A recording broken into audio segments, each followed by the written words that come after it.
Okay, here on Metal Talk, we're down here at the basement of the Islington Academy. Later tonight, the Quireboys will be playing another riveting rock and roll set to promote the new album, Black Eyed Suns. I'm here with Griffin and Paul Guerin. Hello. Guys, how's it been so far on this tour? Terrific, actually. Yeah, a lot of sold out shows. I mean, the tours, it's not just England, would be, it's kept rolling right from America, so it's been quite a haul, but it's been good. And obviously you've been in Germany this last few weeks, just come home from Germany. And we finished the German tour, had three days off, and then started this UK tour about a week and a half ago or something. Obviously, they always say the Germans have a sense of humour, and the Quireboys are very British. So, as the Germans crowd, they appreciate the humour, I suppose. It's fantastic. Really good crowds. The last show was fantastic in Munich, complete with go-go dances. all the trimmings. No, Germany was great. Did 5 shows and not really a lot different than any of the shows we do here, really. Well, you say a lot different. I know. I think your previous show before tonight was in Newcastle. Yeah. Obviously, it was a bit of a homecoming gig for the Quireboys, and well, for some of us. For some of you. So I imagine that's quite a riotous gig when you play in Newcastle. Yeah, it was great. It's like any band, whether it's your hometown or not, you get to know a lot of the people. From meeting them, signing stuff. So, but especially there was like there's family and friends, and we've got that pride about us as well. Brilliant. And you've got a new album out, Black Eyed Suns, which is out on off your Rocker Recordings. Yeah. And I think it surprised some people because it's only last year you brought out Beautiful Curse, so that's quite rare for classic rock bands to bring out an album so quick. So was that a spontaneous decision? Well, we've been writing a lot, and we had the material, and I think it's just the way a lot of bands are going to have to get into that schedule, because you've got to be out on the road nowadays, and in order to be on the road, you've still got to be promoting something. I mean, it's fair to say, going back to the early days, bands used to, they didn't do it every 3 years, 2 years, you were pumping them out. I mean, the music, all of us were brought up on in the 70s and 80s, that was the norm. Yeah, you expected it. Yeah. And not only that, not only have we got 2 albums in the last 2 years, but we've always just released This Is Rock and Roll, sort of a remastered edition, and I don't think you believed you played that album originally. I didn't. That was just before me. And why has that been re-released? Is it because it's so hard for fans to get hold of that copy? Well, yeah, there's a couple of reasons. That's the one reason. That it was just it's up on eBay and it costs a lot of money and it's out of print, and we managed to get the rights back to it. And as with I think most of our albums since we got back together, which we'll be doing a similar sort of thing with all those other albums. Oh, great! I was about to ask you about that. Yeah. So it's nice to just put it out and repackage it a little bit, so people who might have it already, it just gives it's something different for the collection. Because it is actually a great album, it's sort of one of the best you've done. And do you feel when it did come out in 2001, classic rock, whatever we want to call it these days, it was sort of a different time and place, and it wasn't. It was overshadowed by the music. Yeah, it wasn't very well received to say the least. But it's quite funny when it's reviewed again the second time round. It gets a great review. Yeah. So, same album. Exactly. But Time's everything. Yeah, but it's nice to get a second crack at the whip, if you know what I mean, and actually get decent reviews for it again. And Paul, we just mentioned this before we started this interview, but you fractured your hand just before you came on this tour. I don't know if you want to make it public knowledge how you fractured your hand. I think it's public knowledge. I slipped on a banana. People were saying, well, you've got to make some great story up. I says, well, it doesn't get more crazy than that. It was a trick or treat, wasn't it? It was Halloween the night before, and all the kids had been banging at the door and for their sweets and things. So they must have been chucking a bit of fruit about. And I went out the next morning to put the rubbish out, and they were still on the banana. I went down, thumped the step.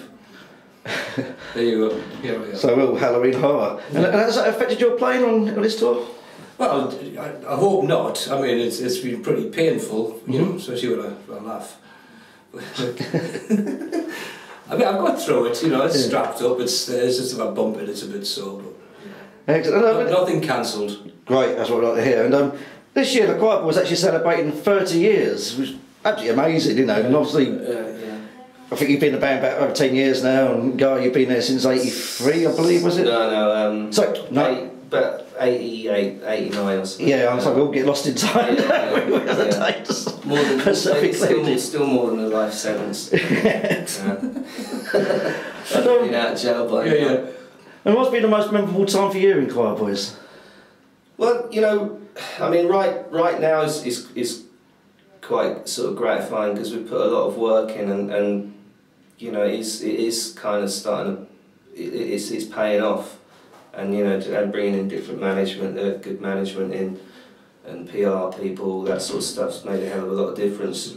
You know, obviously back in the old days, it's hard to, you know, compare because it's the first time you've ever done anything, you know, and you're younger, and you've got a different way of looking at things, and you know, so that was you know, it was really good fun back then, just doing everything for the first time, you know, like touring in America and all, and you know, getting to meet all your heroes and stuff, you know, and but now it's more just Thank you. it was amazing, you know. But it's nice to play. Yeah, we're playing. Now it's more about the music. I get off more on the, you know, what we're doing on stage and how it sounds with the band right now. You know. So.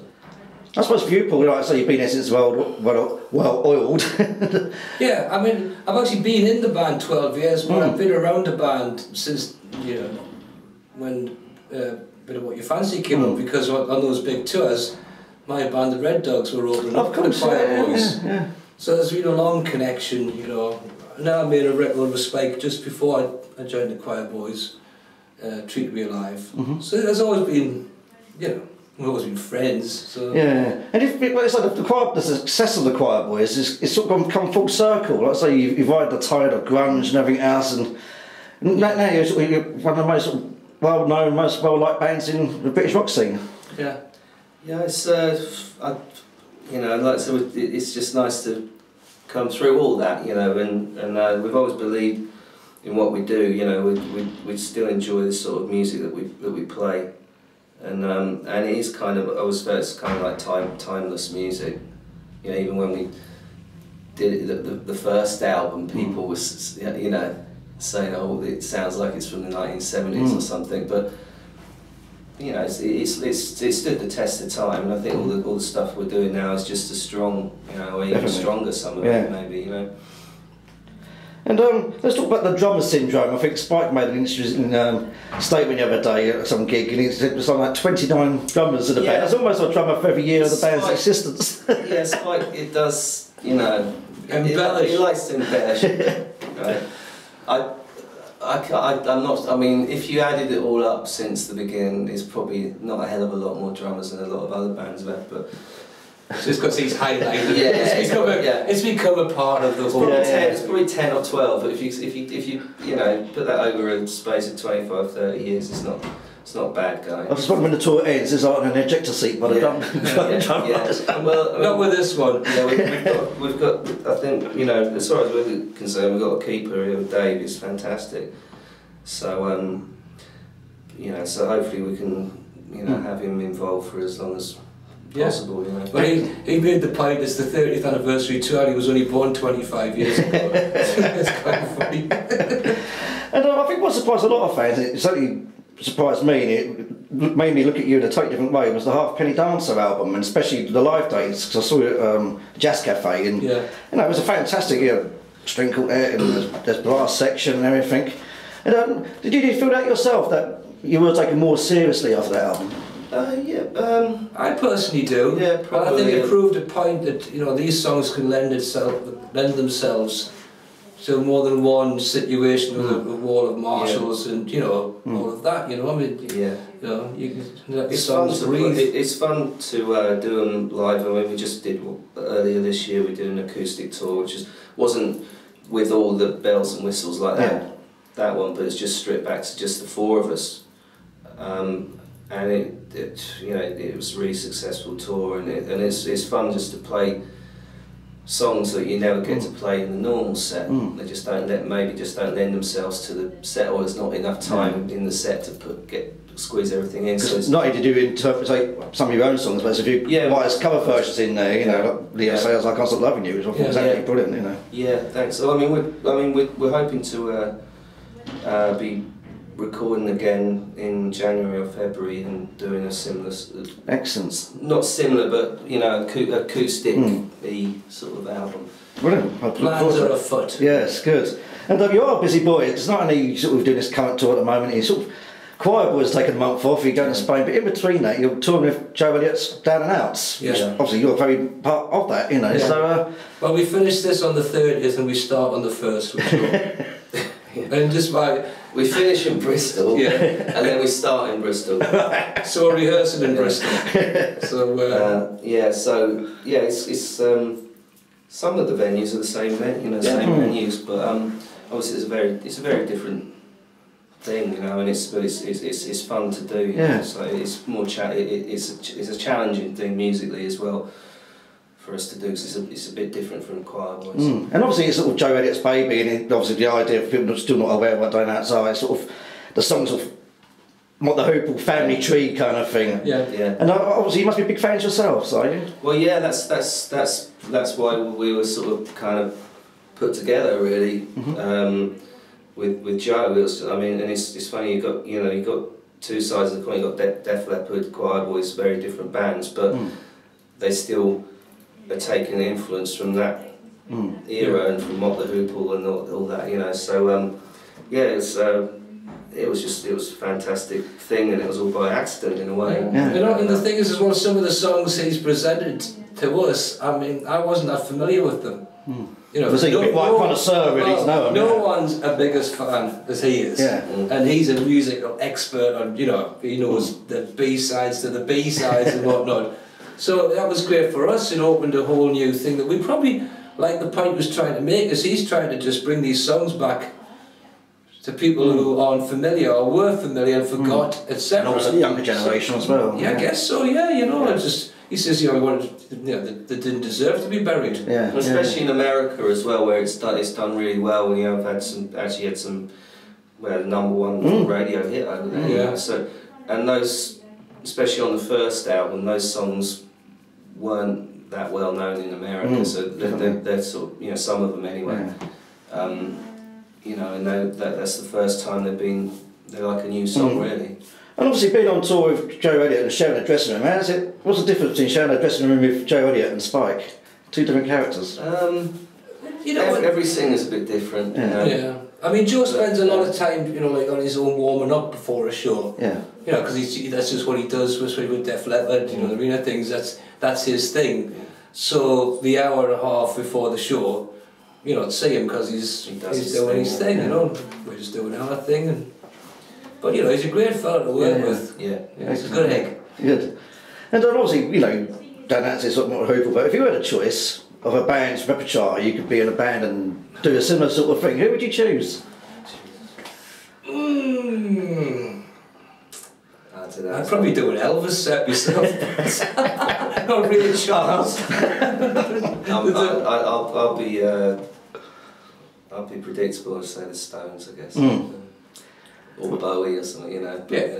Oh, so you just mentioned the Stones, Bowie, Elvis. Were they like the first records, first music you listened to as a child? Well, I remember hearing Blueberry Hill, Fats Domino when I was in Woolworths, you know, just looking at the records that I couldn't afford. And I still remember the effect it had on me. I was just, you know, and my mother always used to play Jim Reeves and Elvis when we were little, you know, so it was always music in the house, you know, and then when you start making your own mind up, when I first heard Slade, well, that was it. Yeah, the guitar was an order. So thank you, Noddy and the chaps. Well, guys, it's been fantastic talking to you. And, thank you. Quireboys' new album, Black Eyed Suns, is out now.